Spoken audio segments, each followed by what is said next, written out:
السلام علیکم ورحمۃ اللہ وبرکاتہ۔ میرے محترم سامعین و سامعات، موضوع سخن چھیڑنے سے پہلے محسن انسانیت رحمت عالم صلی اللہ علیہ وسلم کی ذات بابرکت والا صفات پر ہدیہ درود بھیجیے۔ نماز والا درود بآواز بلند: اللہم صلی علی محمد وعلی آل محمد کما صلیت علی ابراہیم وعلی آل ابراہیم انک حمید مجید۔ اللہم بارک علی محمد وعلی آل محمد کما بارکت علی ابراہیم وعلی آل ابراہیم انک حمید مجید۔ میرے محترم سامعین و سامعات، آج کے ہمارے بیان کا موضوع ہے سامری۔ سامری ایک ایسا شخص تھا جس کا نام تاریخ میں فتنہ اور گمراہی کی علامت بن گیا۔ وہ بنی اسرائیل میں رہتا تھا اور ظاہری طور پر بہت سمجھدار اور ہوشیار نظر آتا تھا، مگر اس کے دل میں ایمان کی روشنی نہیں تھی۔ جب حضرت موسیٰ علیہ السلام بنی اسرائیل کو فرعون کے ظلم سے نجات دلا کر سمندر پار لے گئے تو قوم نے اللہ کی عظیم قدرت اپنی آنکھوں سے دیکھی۔ سمندر کا پھٹ جانا، فرعون کا غرق ہونا اور غلامی سے آزادی، یہ سب معجزات بنی اسرائیل کے سامنے تھے، مگر اس کے باوجود ان کے دل پوری طرح مضبوط نہیں ہوئے۔ حضرت موسیٰ علیہ السلام اللہ رب العزت کے حکم سے طور پہاڑ پر گئے تاکہ تورات حاصل کریں اور قوم کی رہنمائی کریں۔ انہوں نے جاتے وقت اپنے بھائی حضرت ہارون علیہ السلام کو قوم کی ذمہ داری سونپی، مگر یہی وہ وقت تھا جب سامری کے دل میں شیطان نے وسوسہ ڈالا۔ سامری کے بارے میں کہا جاتا ہے کہ اس نے فرعون کے لشکر کو ڈوبتے وقت دیکھا اور اس لمحے کچھ مٹی اس جگہ سے اٹھا لی جہاں حضرت جبرائیل علیہ السلام کا گھوڑا گزرا تھا۔ اس مٹی کے بارے میں اس کے دل میں ایک خیال آیا کہ اس میں کوئی خاص طاقت ہے۔ سامری اندر ہی اندر غرور اور خود کو خاص سمجھنے لگا۔ جب حضرت موسیٰ علیہ السلام کی غیر موجودگی لمبی ہونے لگی تو بنی اسرائیل بے چین ہونے لگے۔ انہوں نے حضرت ہارون علیہ السلام سے کہا کہ ہمیں کوئی ایسا معبود بنا دو جسے ہم دیکھ سکیں۔ حضرت ہارون علیہ السلام نے انہیں سختی سے روکا اور کہا کہ تمہارا معبود صرف اللہ ہے، مگر سامری نے اس موقع کو غنیمت جانا۔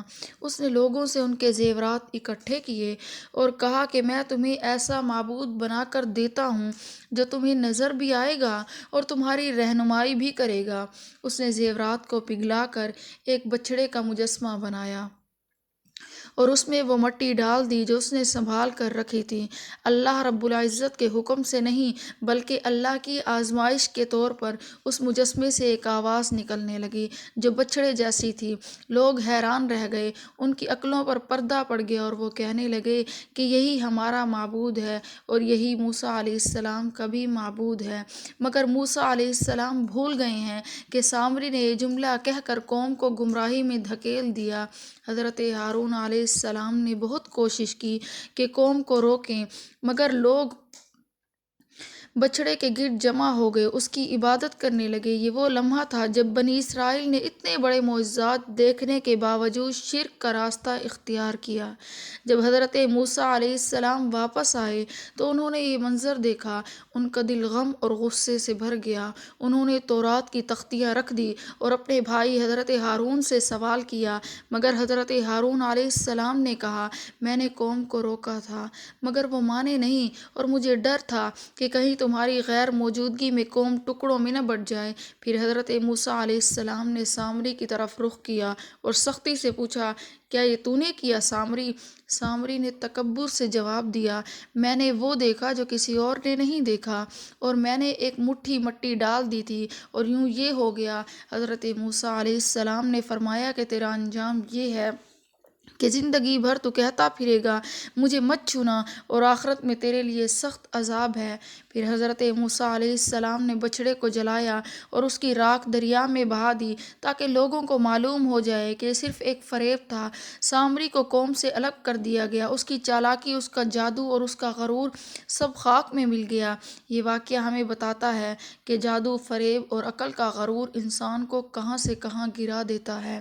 سامری کوئی عام انسان نہیں تھا، وہ سمجھدار تھا، مگر ایمان کے بغیر عقل زہر بن جاتی ہے۔ بنی اسرائیل نے بھی یہ سیکھا کہ اللہ رب العزت کے معجزات دیکھ لینا کافی نہیں، دل کا جھکنا ضروری ہے۔ یہ واقعہ آج کے انسان کے لیے بھی زندہ سبق ہے کہ ہر وہ چیز جو چمکے وہ سچ نہیں ہوتی، ہر آواز جو دل کو لبھائے وہ ہدایت نہیں ہوتی، اور ہر وہ شخص جو خود کو خاص بتائے وہ اللہ کا دوست نہیں ہوتا۔ سامری کا انجام یہ اعلان ہے کہ جو شخص دین میں اپنی مرضی شامل کرتا ہے اور لوگوں کو اللہ سے ہٹا کر اپنی طرف بلاتا ہے، وہ چاہے کتنا ہی ہوشیار کیوں نہ ہو، آخر کار ذلت اس کا مقدر بنتی ہے۔ اور یہ بھی سبق ہے کہ جب نبی کی بات چھوڑ دی جائے تو ایک بچڑا بھی معبود بن جاتا ہے۔ اس لیے ایمان صرف زبان کا نہیں بلکہ دل کا یقین اور عمل کا نام ہے۔ سبحان اللہ، وآخر دعوانا ان الحمد للہ رب العالمین۔